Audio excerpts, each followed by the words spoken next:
Bonjour frères et sœurs et merci de votre fidélité.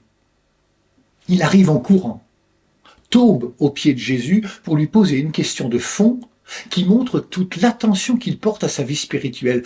Que dois-je faire pour hériter la vie éternelle? Et c'est alors le commencement d'un dialogue.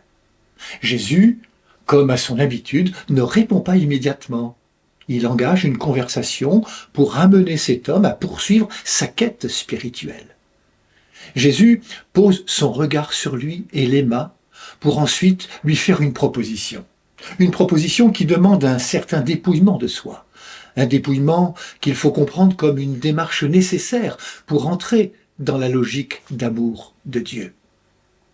L'homme qui se présentait comme un fidèle de la loi et des commandements, s'attendait-il à cette demande de Jésus qui l'invite à une plus grande implication de sa personne? Une seule chose te manque, lui dit Jésus. Va, vends ce que tu as et donne-le aux pauvres. Aujourd'hui encore, nous sommes toutes et tous concernés. Jusqu'où sommes-nous prêts à aller? Pourquoi faut-il tout laisser pour suivre Jésus? Suivre Jésus demande un décentrement de soi, demande une conversion que l'homme ne semble pas encore prêt à vivre. À ces mots, nous dit l'Évangile, l'homme devint sombre et s'en alla tout triste, car il avait de grands biens. C'est ainsi que Jésus met en évidence toutes ces fausses richesses qui nous encombrent, nous empêchent à la vie, qui nous protègent même parfois.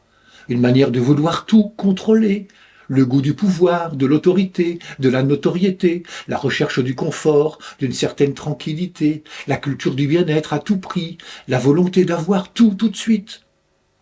Jésus nous invite à un déplacement intérieur qui, avouons-le, est difficile, mais ce déplacement, qui n'est autre qu'une question de choix, ouvre à la vie, à la joie. Pourquoi? Parce qu'il ne nous laisse pas seuls comme l'homme de l'Évangile, mais nous relie aux autres. Les biens que nous avons, ce que nous sommes, n'est pas fait pour soi, mais bien pour les autres. Suivre Jésus, c'est s'ouvrir à Dieu et au monde. Interrogeons-nous. Pourquoi l'Évangile nous dit que l'homme devint sombre et s'en alla tout triste?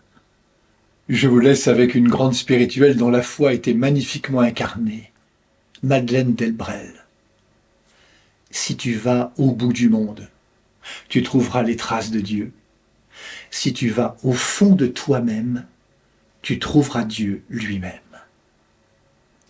Bonne journée à toutes et tous, prenez bien soin de vous et des autres.